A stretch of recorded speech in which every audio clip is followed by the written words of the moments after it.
binomo binary option dari iklan, kemudian saya pun mengikuti pelatihannya. 2019 saya membuat konten di YouTube sampai saya dikenal sampai sekarang.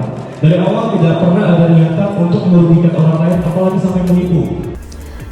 Indra Kents akhirnya minta maaf dan ngaku tak niat menipu, berharap masyarakat dapat belajar. Penyidik Direktorat Tindak Pidana Ekonomi Khusus Bareskrim Polri menggelar konferensi pers atau kasus penipuan trading binary option melalui platform Binomo dengan tersangka Indra Kents. Dalam konferensi yang digelar di Bareskrim Polri, Jakarta Selatan pada Jumat 25 Maret 2022, Indra Kents sempat buka suara.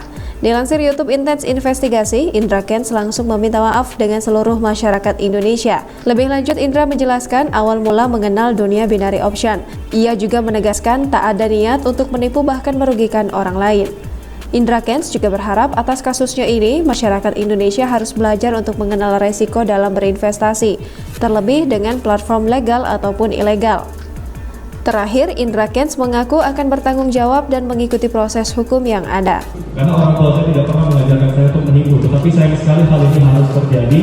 Dan saya juga berterima kasih kepada pihak kepolisian dan semua aparat yang telah bertugas mengawal kasus ini. Dan tentunya, kedepannya saya berharap yang terakhir, semua masyarakat Indonesia bisa belajar dari kejadian kali ini untuk memilih investasi baik yang ilegal maupun yang legal, karena semua investasi memiliki resiko. Dan yang terakhir, sebagai seorang yang bertanggung jawab, tentunya saya akan patuh dan mengikuti semua proses hukum yang ada. Dan sekali lagi, terima kasih atas waktu dan kesempatannya. Wassalamualaikum warahmatullahi wabarakatuh.